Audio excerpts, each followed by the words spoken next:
You are listening to The Off Switch. How to run your business so it doesn't run you. Written by Sarah Greener and narrated by Sarah Greener too. Chapter 8. Step 4. Decide. Ever had that moment when you think, I choose now, I'll decide later? Thinking you are postponing the decision and the possible negative consequences of that decision till later. We've got some bad news for you. Not deciding is a decision, and it has consequences too. Generally, they aren't the consequences you wanted. Making decisions is something we have always had to do, but in the past few years, the choices we have available to us have expanded rapidly. Think about it this way. Only a couple of 100 years ago, if your dad was the butcher, then you would be the butcher. You got married to the person that your parents deemed were appropriate, and you ate whatever someone caught or foraged in the forest, lived where the food was, moved only as fast as your feet could carry you, died when you got sick or old. Very few decisions had to be made while we lived this way. Fast forward to today, and you have thousands of options. Why? Because of our success as a human race, amplified by your success as an individual. Ever notice the more perceived success you have, the more choices and opportunities open up to you? And it happens very quickly. Evolution normally happens over thousands of years, yet the multitude of choices we face today have come about in the past 50 or so years. Only as recently as the last 10 years have we been given the choice to marry whoever we love. And we're having conversations around our right to die too. 200 years ago as a human, we used to make 20 to 30 decisions a day. Yet today, our choices are unlimited. Think about it. Want to get something to eat? Open your fridge, pick up your phone and scroll Uber Eats. Want to get married? Pick anyone you like. So long as you love them, they aren't already in your family and they're over 18. Want to live somewhere? Take a dart and throw it at a world map. You can go and live there. Want to travel to the other side of the world? You can be there in 24 hours. A simple exercise to check just how many decisions you make in a day is to write down every decision, no matter how small, you make from the moment you wake up to the moment you arrive at work for the day. Try it out. It's likely hundreds of choices you have to make before your day even gets started. One of the reasons you likely picked this book is because you often find yourself overwhelmed. And that's okay. I've been there too. Overwhelm is one of the emotions that helps us to get stuck when it comes to making decisions or taking action. To help you make decisions and take better action, you need to reduce the overwhelm. Thankfully, there's a really simple solution. The number of choices we have, multiplied by the decisions we have to make to sort through those options, will result in the level of overwhelm we have. In order to reduce the pain, the overwhelm we are feeling, then all we have to do is to reduce the number of choices we have and the number of decisions we make each day. Remembering that your current experience of life and business is a result of the choices you have made up until today.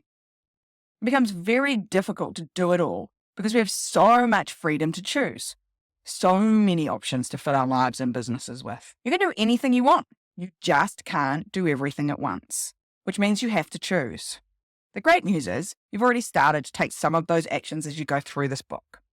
You've decided what is most important to you in your life, and likely your business is one of them.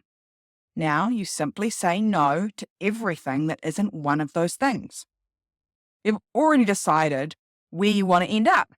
So if the choice or option you have in front of you is not moving you closer to the vision or those milestones you created, you say no. It's the most powerful word you have for creating the life you want. You'll also start to feel less overwhelmed because you've reduced the choices and the decisions. Decision-making fatigue is a real thing. You know when you get home from work, slump on the couch, and then someone asks you what's for dinner, and you just can't think of anything. And the thought of making one more decision is the end of the road. You want to cry. It's okay, because the scientists have proven that it's just a bad case of decision-making fatigue. Each day, we get so many decision-making points. It's a bit like the maximum number of push-ups you can do before your arms get fatigued. The decision-making part of the brain is the same. It gets tired the more decisions you make. Owning a business means you likely have to make a lot of decisions each and every day. Add that into your life as well, and it all starts to get too much. And you get a couple of different things that can happen. One, overwhelm. You get stuck, you stop moving forward, and you stop making decisions. You take the path of least resistance. You make the easiest decision, not necessarily the best one. I'm sure you have personal experience of it too. Get home tired from a long day at work, and you know the best call is to get up and get that gym workout done, plus eat some nutrient-dense food. That would serve the life you want to be living. Instead, you pour a glass of wine, eat the biscuits, turn on Netflix, and chill, because it's easier. That's a result of decision-making fatigue. We need to remove it from our lives and our business so we can make the best decisions and keep taking action towards where we want to be. Try these simple actions out and see how it helps. Put things in the same place all the time. Keys, phone, wallet. No thinking or deciding where to put them down or where to find them later. They will always be in the same place. Eat the same thing for breakfast every morning. A morning routine that gets you and the family out the door in the same way every day will remove hundreds of decisions. Reduce your wardrobe. Think Obama's repetitive suits or Zuckerberg's famous hoodie. No need to think, just put the same thing on. If that feels too much, create a daily outfit. On Monday, I always wear this. On Tuesday, that outfit. You'll be amazed at how much space it creates in your brain. This is why we provide you with a framework to ease the pressure. One of the best parts of this process is that you don't have decision-making fatigue anymore. By the end of this book, you will know how to make the bulk of your decisions in just 1 hour a week. And then you don't need to make another one. You just do what the calendar tells you. Therefore, you have more decision-making power left over for the big calls that matter. Decision-making is one of those superpowers you need most in life, and particularly in business. Remember to always run your opportunities through the following key filters. Does this get you closer to your vision?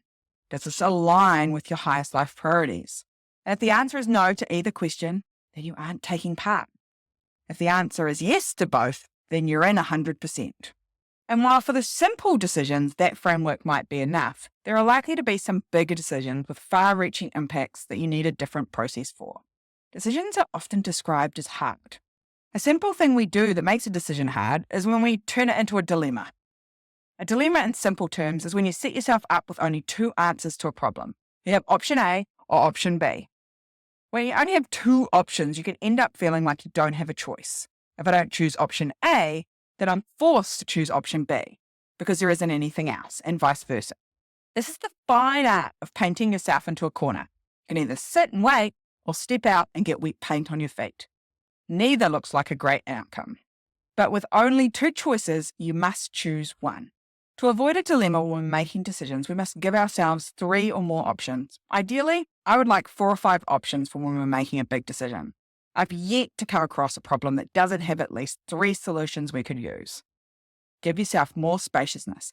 Be a bit more creative and more curious to come up with multiple options before you start any decision-making process. It will reduce the number of times you put off making a decision.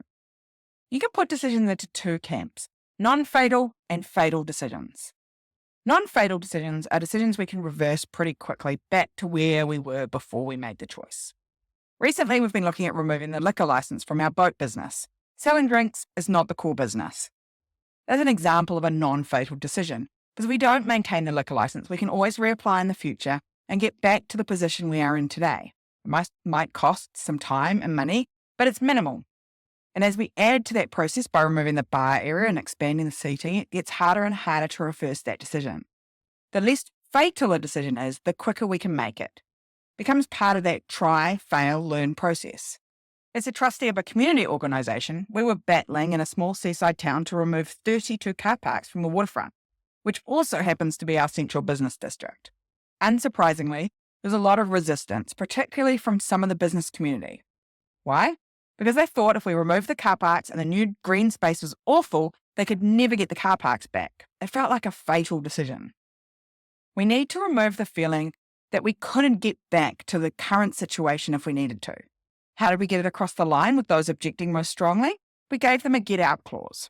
We agreed that if we take out the car parks to turn it into a green space, and after 6 months of the new green space you hate it and can prove it impacted your income negatively, tell us and we'll put the car parks back in. It became a non-fatal decision because if they didn't like it, they could get their car parks back. The green space went in and stayed in. Come check it out when you visit in the Bay of Islands. Where in your business and your life do you have non-fatal decisions that you can make quickly? Find the options to ensure you can simply and easily get back to the place you're at before you made the decision. Go make the decision and take action. Trust that you have the skills, tools, and resources to change back if you need to. There will also be fatal decisions, ones that are harder or longer to get back to the position you are currently in. It could be how to exit your business, who to employ, or maybe if you should make that large capital investment. The consequences are bigger in terms of time and money, or possibly stress. Depending on the size of your business and your capacity to tolerate risk will depend on what the threshold is. For this, we need a decision-making process. On the top of the fact that we now have more options to choose from than ever before, it's also likely that you've never been taught how to make a great decision. Or if you were taught, the process wasn't complete. We still use pros and cons, but it needs a couple of extra steps. For these decisions, I use the following model. It gives you more clarity, will reduce your unconscious bias, and allows you to make a decision you can commit to for a period of time before assessing the results. Step 1. We always make big or fatal decisions down on paper. Never make big choices in your head. You know it's really busy in there with all your 80,000 thoughts. You also know that your choice is likely to get caught up in your emotions.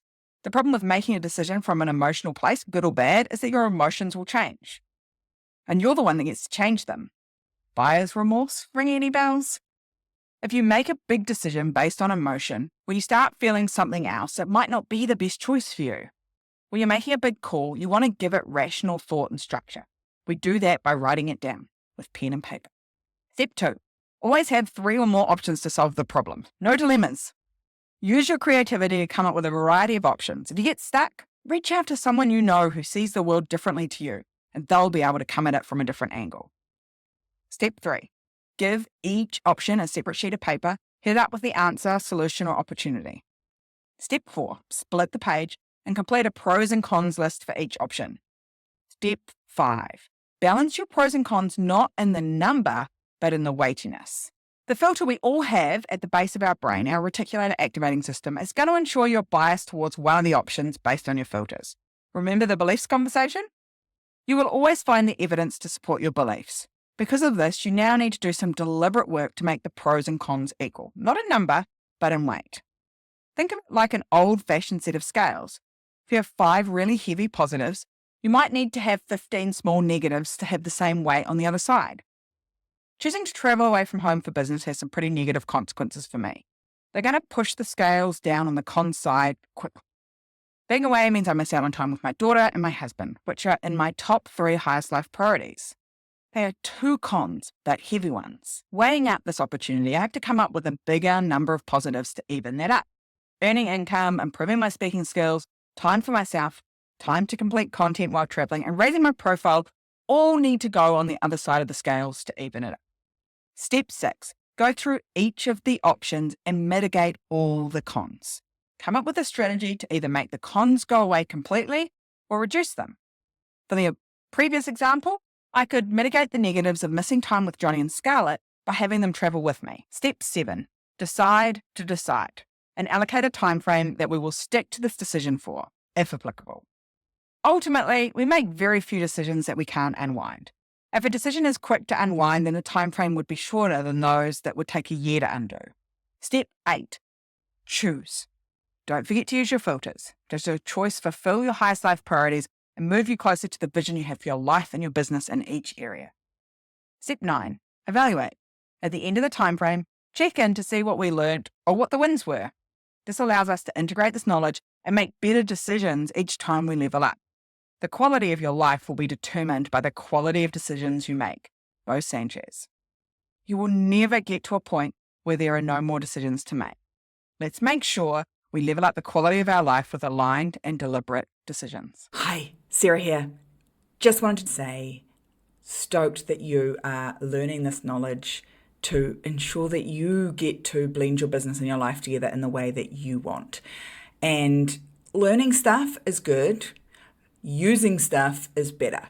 If you want to start using the knowledge that you got today as quickly as possible, I want to give you a little bit of hands-on help. Head on down into the show notes. There's a link there for my calendar. You can get some one-on-one time with me so we can work on your business and your life and get it working just the way you want it now. I look forward to seeing you on that call and giving you the help to implement what you've heard here today into your business as simply as possible. Until then, stay Moxie.